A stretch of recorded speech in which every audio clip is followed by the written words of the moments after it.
Welcome to another edition of the Author Conversations. Today we have author Allison Fody Bork, who is a certified elementary education teacher, attorney, and founder of Expound Publicity. Her books featuring Alycat have been recipients of the New York City Big Book Award, the Mom's Choice Awards, and the Next Generation Indie Book Awards, have been featured in Kirkus Reviews and Publishers Weekly, and have appeared in the Oscars Swag Bag and the Grammy Awards Gift Bag. You can find Allison and Alycat online at www.alycatseries.com.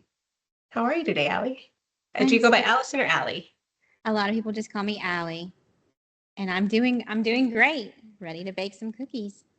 Well, perfect. Let's go ahead and dive in. So today we're diving into the recipe from your new book, Alycat and the Christmas Cookie Swap. Yes, so this is the recipe that's at the end of the book. It's one of my favorite Christmas recipes. It's kind of a mixture of almost like a chocolate chip cookie, but instead of chocolate chips, it's white chocolate chips and Oreos. So I'll let you lead the way. Go ahead and get started baking. Sure. Okay, so the first thing you're going to do is you're going to add, and I have pre-measured everything for us to make it easy. So we're going to add all of our dry ingredients. The first is 1 3/4 cup of flour. So we're going to put that into our mixer.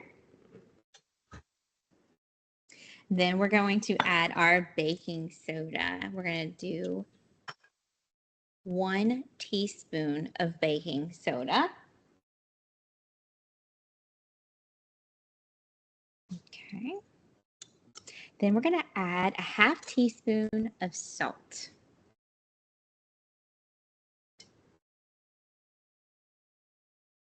And last, for these dry ingredients, we're going to do a 1 1/2 tablespoon of cornstarch. So what you want to do is in your bowl, you want to mix all of these dry ingredients together. That way they can mix all together before you put in your other ingredients.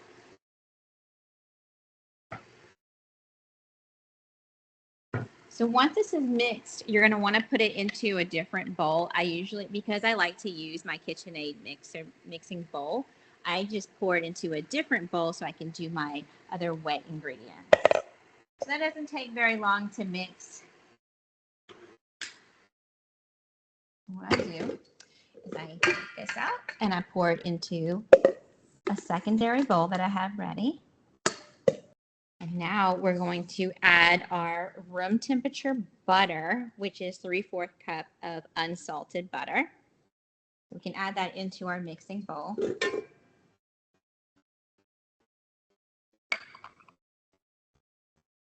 Then our cream cheese. So this is 4 ounces of cream cheese.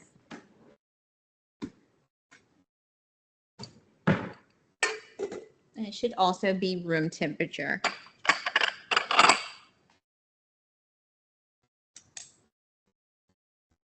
Then we want to add our brown sugar. I love brown sugar, so there's a lot of brown sugar in here.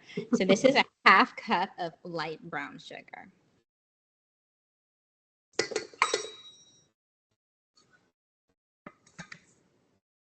All right, and then the white sugar. So the white sugar is 3/4 cup of white sugar. And you put that into the mixing bowl as well.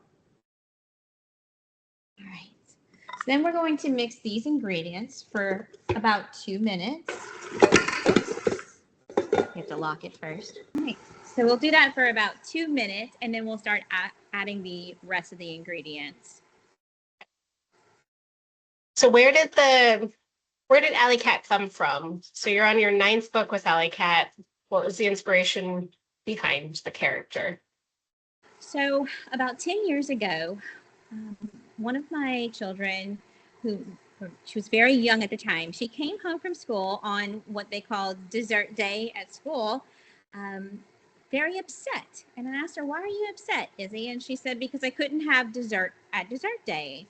So I asked her why, and she said because they had ice cream only, and she has a milk protein allergy, or she did back when. So she was very upset. She was left out. There was no other options for her to have at dessert day. So instead of just lecturing her and telling her it's going to be okay, or, next time we'll make sure we have popsicles, I wanted her to have the message of create your own happiness. And so I looked for different books so that I could help solve that problem and couldn't find anything of how to create your own happiness from having a problem in children's literature. So I wrote a story called Alycat and a Thursday Dessert Day, where Alycat misses out on dessert day and has to create her own dessert that she can share and feel a part of the whole class. Everyone was able to take part in it the next day on show and tell day. So it was a way of problem solving with my own kids, and then it just kind of took off from there. Oh, I love that.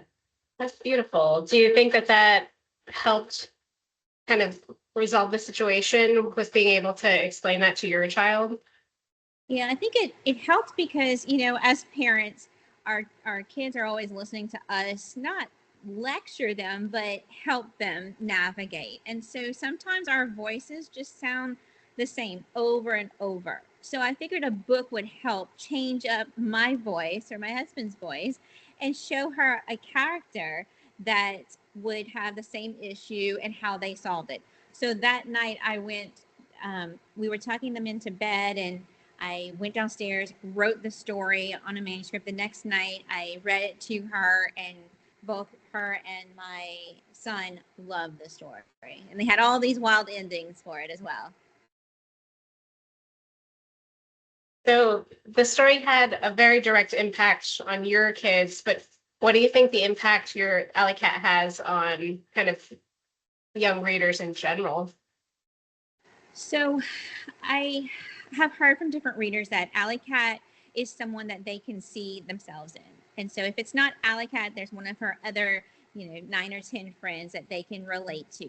But Alycat is such a dynamic character that there's different sides of her where sometimes she might feel jealous. She might feel sad, happy. She might feel left out. She has all of these emotions that most kids will have to deal with, unfortunately, throughout their lives.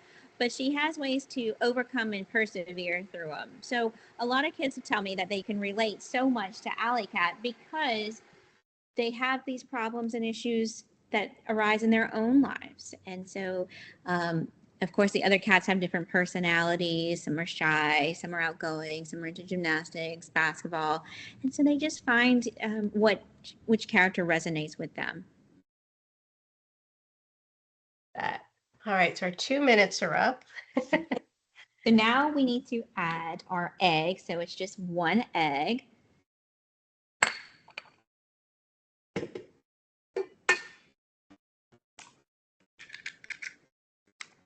And then our vanilla paste, which smells so good. So the vanilla bean paste is 1.5 teaspoons.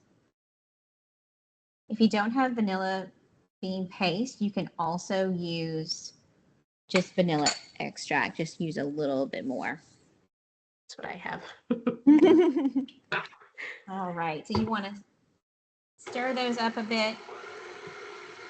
I'll have to scrape the sides because it starts building up on the side. And so what I'll do is I'll turn this off, scrape the sides into the middle. That way we can get all of the ingredients together. You said this was one of your favorite Christmas cookie recipes. Did you invent this recipe yourself? Yeah, I did. So, of course, all cookie recipes are similar. They all have the same base ingredients. But what I found is personally, I love light brown sugar. I love white chocolate chips and Oreos. So I combine the quantities that I love the best, and hopefully everybody else loves, to kind of make it my own. Yep. Do you bake a lot of stuff? It's funny. I bake a lot during Christmas time. It's just that the season. I put on one of those Hallmark movies. We put Christmas music on, and I love to just bake during that time. So we live in Louisiana, and we like to cook a lot of gumbo and stew and all of these wonderful meals. Not a whole lot of time for baking, but during Christmas, I am just love to bake all kinds of things. So So while this is stirring, we can take our 10 Oreos and we can mash them up with, you can find almost anything. I use one of these, and you just kind of crunch them up so that you can put them and fold them into the mixture after. My kids like to put them in a Ziploc bag and just kind of scrunch them up like that as well. And so after you will crunch these Oreos up, you'll add your white chocolate chips.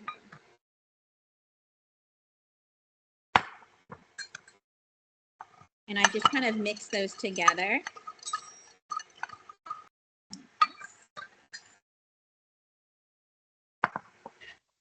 And I need to stir the ingredients. It's on the sides again. So what I do is halfway through, I'll kind of get it off the sides, back into the middle. And sometimes the butter, if it's not all the way room temperature, you sometimes have to kind of mash it so that it's smoother.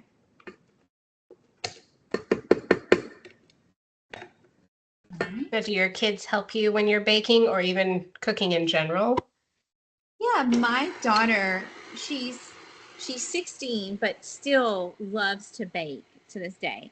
She'll do anything from chocolate covered strawberries to a Napoleon. She is a wonderful baker. She's such a creative spirit. She loves to draw and paint and baking. But my son, yeah, he's not into baking. He'll help me cook sometimes, maybe like for taco night.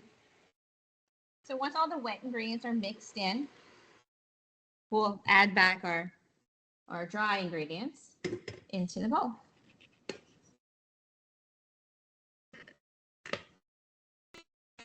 And so we'll let this kind of mix for a little bit, and then at some point we'll probably have to scrape the sides to make it mix a little more. Now, do you have any favorite stories from the series or from like writing or researching the series? Yeah, within my own series, I love this Christmas Alycat book. I love Christmas time, everything about the joys of Christmas, and so I'm so excited that it's out. I also love the Sunday Scaries Alycat book because they tell ghost stories while they're by the campfire of scary mice and some scruffy dogs. And so I love that because there's no dog characters in the book, but now I was able to add them as this, ghost story. But of course, I love all the classics like Winnie the Pooh and Happy Birthday Moon, all of these wonderful stories that I grew up with. And I hope that for those that are reading my stories now, that they, at some point when they're an adult, they'll read it to their own kids and say, this was one of my favorites. Absolutely. I love that like certain stories just kind of become core memories. Yes. I was actually just looking through my childhood book box and found one of my favorites. It's so lovely to like have that, you know. Yes, yes. I still have this Care Bear that I had when I was, this was 40 years ago. And I still have the Care Bear, and it's just so sweet to know that little plush toy had, was a part of all of my memories growing up because I would take it everywhere. And that's another reason why I created the Alycat plush toy. I have a new one for the series. How cute is this? And so I wanted kids to be able to have their own memories with books and their own little plush toys as well. That does she have like interchangeable clothes that you can kind of mix and match or? She does, but there are different plush toys for the different books. So I have one for the Sunday Scaries and one for the Monday Blues and Caddy Office Wednesday. But you can remove all of the outfits and change them out. So I've seen lots of kids do that. It's really cute. Just a little more, and then we'll fold the Oreos and white chocolates in about a minute. So what is the best thing anyone has told you after reading or the series? The best thing someone told me was that they hated books. This was a child. She hated books and hated to read until she found the Alycat series. And once she read the first one, she wanted to read all of them. And then she wanted more. And so she started getting other books that reminded her of the Alycat series. And that just made my heart so happy. I've had other kids who have struggled with reading, and they've told me that Alycat, going through her own struggles within the books and persevering, has helped them power through and learn how to read. And so you just can't beat that. It's just amazing.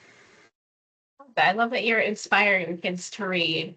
Reading is so important, and I feel like it's not as prevalent anymore, you know?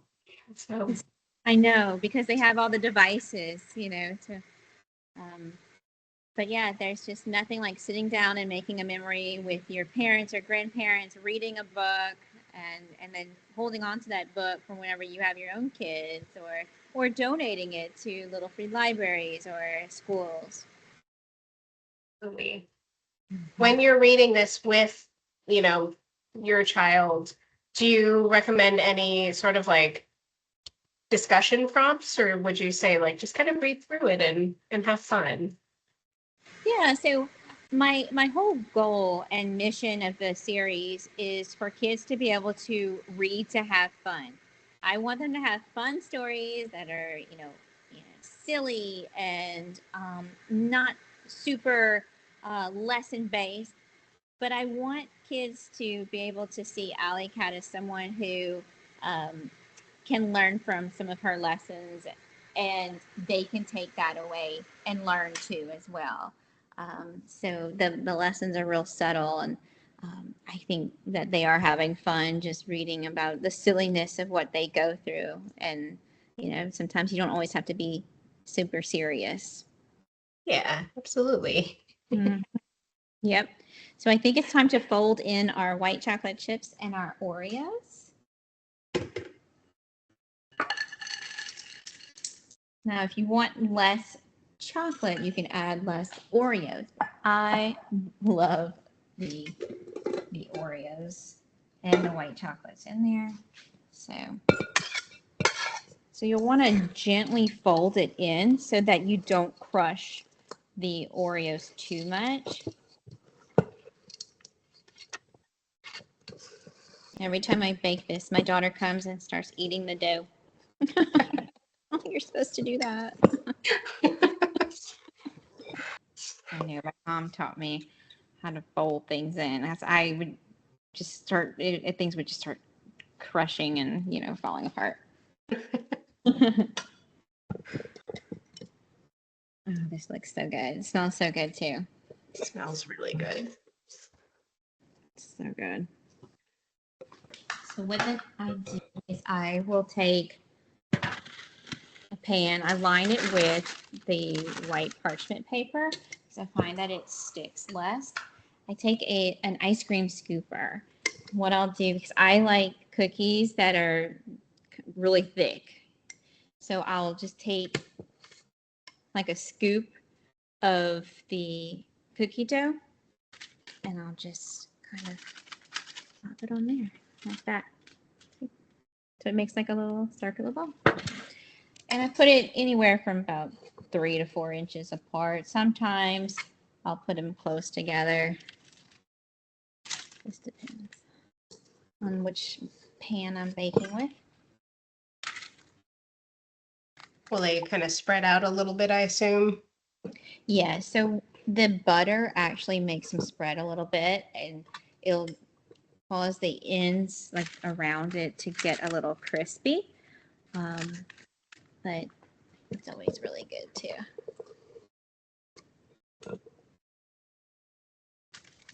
We have some really wonderful cookie companies here in Louisiana, like Caroline's Cookies. And they make these cookies that are just so thick and gooey. You can tell I love cookies. Yeah. This is what they'll look like. and then you'll just pop them in the oven for about 11 to 12 minutes. But I always put my timer on about 7 minutes because I want to make sure that they're not burning. Yeah. And you bake it at 350. This is what it turned out to be. So They're good. beautiful. And of course, they're perfect with milk. Yes, of course. Oh, that looks so good. Yeah, so you can see all the white chocolate chips and the Oreos, and with the brown sugar, the white sugar and all the butter, it's just so good. It's like you have to have milk or water with it because it's just that good.